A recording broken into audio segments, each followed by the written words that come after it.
Sejam bem-vindos ao S-Codex. Hoje te convido a entender um pouco mais sobre a real importância de ler a Bíblia e entender o porquê de quando nós lemos ela, a nossa caminhada com Deus muda completamente o rumo. Vem comigo. Bom, de início eu já vou soltar a pedrada que está escrita em Efésios. Efésios 6:10. Finalmente, fortaleçam-se no Senhor e no seu forte poder. Vistam toda a armadura de Deus, para poderem ficar firmes contra as ciladas do diabo. Pois a nossa luta não é contra seres humanos, mas contra os poderes e autoridades, contra os dominadores deste mundo de trevas, contra as forças espirituais do mal nas regiões celestiais. Por isso, vistam toda a armadura de Deus, para que possam resistir no dia mau e permanecer inabaláveis depois de terem feito tudo. Assim, mantenham-se firmes, cingindo-se com o cinto da verdade, vestindo a couraça da justiça e tendo os pés calçados com a prontidão do evangelho da paz. Além disso, usem o escudo da fé, com o qual vocês poderão apagar todas as setas inflamadas do maligno. Usem o capacete da salvação e a espada do Espírito, que é a palavra de Deus. Orem no Espírito em todas as ocasiões com toda a oração e súplica. Tendo isso em mente, estejam atentos e perseverem na oração por todos os santos. Tudo que eu li é importante. Cada parte da armadura, num todo, é super importante e tem sua finalidade própria. Mas hoje a gente está falando da palavra, da Bíblia. Dentre todas as partes que foi citado, só uma é para bater de frente com o inimigo. Não é o capacete, não é a couraça, não é o cinto, não é a sandália, é a palavra, é a espada. E onde que está essa palavra?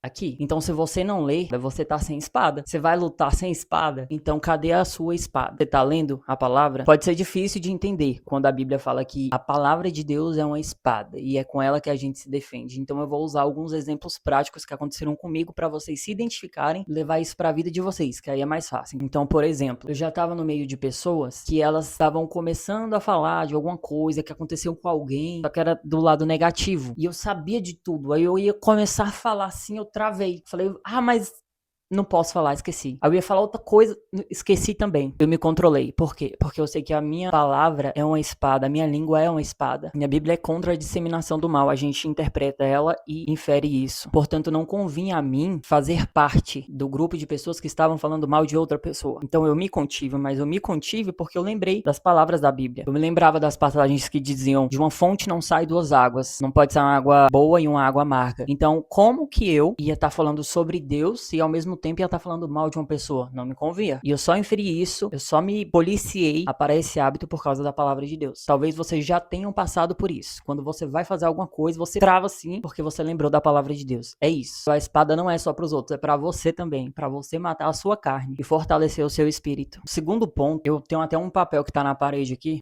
mas fala bem assim: muitas das vezes você será a única Bíblia que alguém vai ler. Esse papel, eu deixei ele aqui antes de eu começar esse canal. Mas assim que eu comecei a ler um pouco mais a Bíblia, eu tive a noção de que eu não sabia de nada e que muitas pessoas já estavam vindo perguntar a mim sobre assuntos bíblicos. E às vezes eu não queria estudar a Bíblia, porque tem parte quando você está começando que não é tão interessante para você, você ainda tá distraído com as coisas do mundo. Mas aí eu li essa frase e anotei, tá aqui na minha parede até hoje, que muitas das vezes você é a única Bíblia que alguém vai ler. Como assim? Através das suas palavras. Do que você lê, pega e fala pra pessoa. De você espalhando o evangelho pra pessoa diretamente. Então, como eu poderia deixar de ler e estudar a Bíblia? Sendo que muitas das vezes eu vou ser a única Bíblia que aquela pessoa vai ler. Olha a responsabilidade. Porque se você parar pra pensar, tá escrito na Bíblia que Jesus deixa as 99 ovelhas pra buscar uma. Então, se você colocar na balança, vale a pena eu estudar pra salvar uma alma? Vale. Você não vai salvar 99, você vai salvar uma e a outra pessoa vai salvar outra. E assim vai indo. Mas é por isso que você tem que ler ela todo dia e mais que ler, estudar. Então, o primeiro ponto foi sobre ela ser a sua espada. Você tem que estar com ela na ponta da língua. Não necessariamente saber todas as frases, mas saber o que cada coisa quer dizer na verdade, para você não ser enganado. E poder lutar. O segundo ponto é sobre você entender a responsabilidade que a Bíblia te traz. Se você lê ela todo dia, te traz. E a importância disso. Talvez você não achou seu propósito, mas talvez esse seja seu propósito. Conquistar pessoas aos poucos, de pouquinho em pouquinho. Pode ser nas suas conversas, um grupo de WhatsApp, pode ser de várias formas. Deus envia as ovelhas dele em todas as casas de todos os lobos possíveis que vocês acharem. E o terceiro ponto que eu falei no finalzinho do segundo é sobre estudar. Estudar a Bíblia. E esse ponto é o que realmente vai mudar a sua vida. Porque existe um você antes de estudar a Bíblia, mesmo que você leia todo dia. Você tá aqui.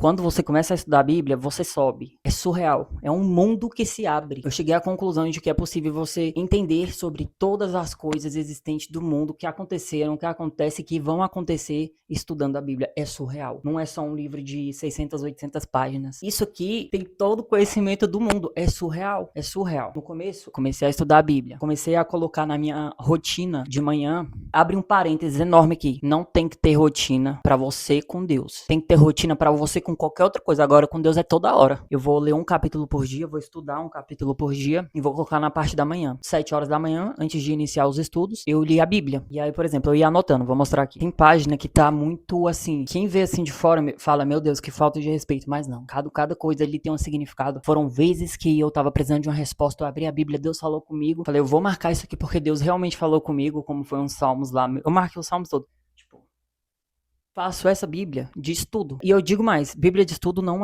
tem um tamanho bom o suficiente. O que eu te recomendo? Comprar uma Bíblia top. Top que eu falo assim, toda Bíblia é top. Mas aquela Bíblia que vem com muitos comentários de pessoas que estudaram mais que você, elas vão falar, não, isso aqui quer dizer isso aqui. Tem um caderno à parte, só pra isso. O caderno aqui já terminou tudo. Eu preenchi ele, eu estudando. Eu colocava versículo ali, ó, e eu buscar tudo. Eu lembro que da primeira vez que eu estudei, eu peguei Gênesis. Velho, o primeiro. Gênesis capítulo 1, versículo 1. Só isso. Eu fiquei quase uma semana nele. Vocês podem achar isso um absurdo, mas eu fiquei quase uma semana nesse capítulo, em versículo 1. Por quê? Que tá lá, no princípio Deus criou os céus e a terra.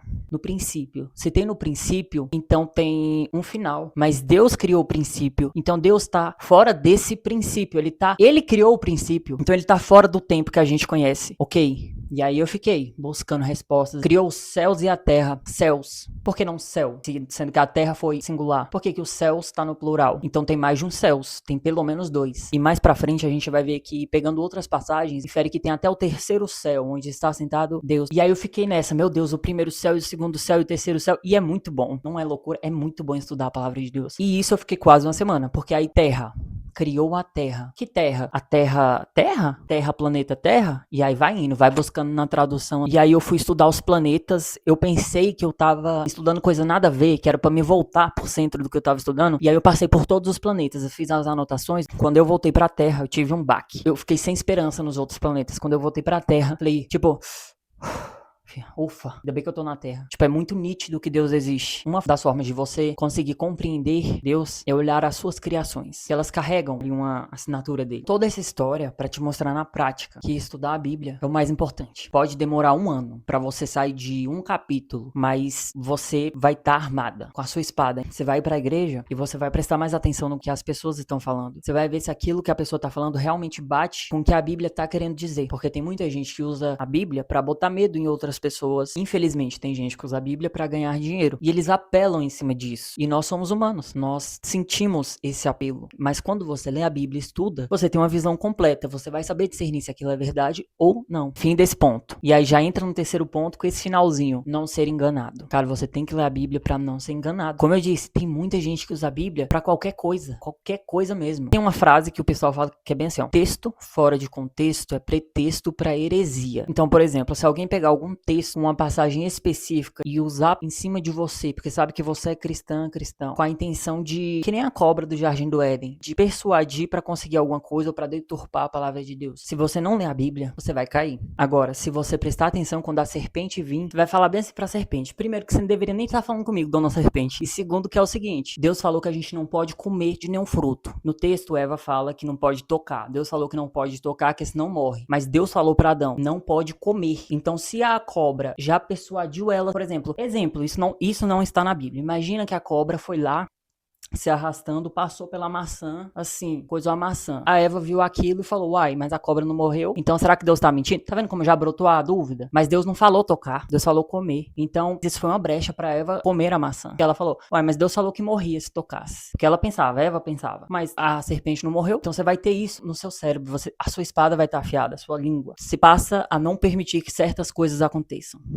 E é realmente uma espada, você tem que afiar ela todo dia. Você não sabe o dardo inflamado do maligno que ele vai jogar, nem diz lá no Salmo 91. Mas se você ler, aumenta as suas chances de se proteger. E é por isso que a gente tem que ler e estudar. Tem aquele ponto que é o do amadurecimento. Porque quando você lê a Bíblia, você tá iniciando, aí você acha que sabe mais que todo mundo. Aí alguém fala alguma coisa, você não é assim não. É assim, assim, assado. E isso é verdade. Só que do outro lado também pode ser verdade. Imagina que tem um quadrado bem aqui. Tem uma pessoa olhando de cada lado. Cada pessoa só consegue ver o lado. Eu só consigo ver esse lado. E aí cada lado desse quadrado tem um número. Que nem um dado. Eu falo, do meu lado tem 1. É verdade. Eu tô vendo aqui que o lado significa 1. E o outro fala 2. Aí eu falo, será que é 2 mesmo? Eu não tô vendo. Mas pra ele também é verdade. Então a gente pode acabar caindo nessa arrogância, de certa forma. De, eu sei de tudo. Ô, meu amigo, a gente não sabe de nada. Só sei que nada sei, né? Pois bem, então, quando a gente acha que a gente tá no topo, aí vem, tipo assim, Jó, uns livros assim, sabe? Que faz a gente pensar na vida chorando. Faz refletir assim, largar tudo e refletir. Vem Jó, vem Provérbios, Salomão. Aí quando você tá lá se achando a última Coca-Cola do deserto, você lê o livro de Esther, que ela era rainha, mas ainda assim, enfrentou tudo, podendo morrer pra salvar o povo dela. E aí ficou de jejum 3 dias. E aí a gente, que acha que sabe tudo, quantos dias a gente tá de jejum? Será? Hein? É muito interessante, é muito legal, é muito bom esse peso dessa responsabilidade, desse amadurecimento que vem quando a gente lê a Bíblia. Não vai ter em nenhum outro lugar. Livro de autoajuda, não sei o que, é tudo fraco. Isso aqui, super forte. É o mais. Não tem outro. São as palavras do Deus vivo. Bom, então é isso. Eu agradeço se você ficou até aqui. Se você gostou do vídeo, curta, comente, compartilhe para ajudar o canal a crescer. Se você caiu nesse vídeo por acaso, nunca leu a Bíblia, nunca foi à igreja, ou já foi, ou não vai mais, tem alguma questão com a igreja, eu te convido a ler a Bíblia de novo, com esse olhar. Leia cada versículo da Bíblia procurando o amor de Deus. Eu te garanto que todos os versículos que você pensava que eram horríveis, tem uma enorme camada de amor por trás. Que às vezes eles não querem dizer o que você lê a primeira vez. E junto a isso, não posso deixar de falar também. Se você ainda não aceitou Jesus como seu único salvador, aproveite este vídeo, essa aba de comentários lá embaixo do YouTube e escreva: eu aceito Jesus como meu único salvador. Por que eu faria isso? Porque a Bíblia diz, ela é bem clara, que aquele que me aceitar diante dos homens, eu também aceitarei diante de Deus. Mas o que me negar, eu também negarei diante de Deus. Quem fala isso? Jesus Cristo. Aproveite. Para que lugar mais público do que um comentário de um vídeo? Diante dos homens. Se eu visualizar o meu vídeo e você também, se 2 pessoas visualizar, já tá valendo. Diante dos homens. Aquela coisa, Deus não liga pra quantidade, mas pra qualidade. Se ele ligasse pra quantidade, ele não ia atrás da uma ovelha perdida e deixava as 99. As 99 já tava segura. Ele foi atrás da que tava insegura. E pode ser você. Então aceite ele de volta na sua vida e que a paz do Espírito Santo recaia sobre você, tá certo? Que Deus abençoe a todos e até mais. Tchau.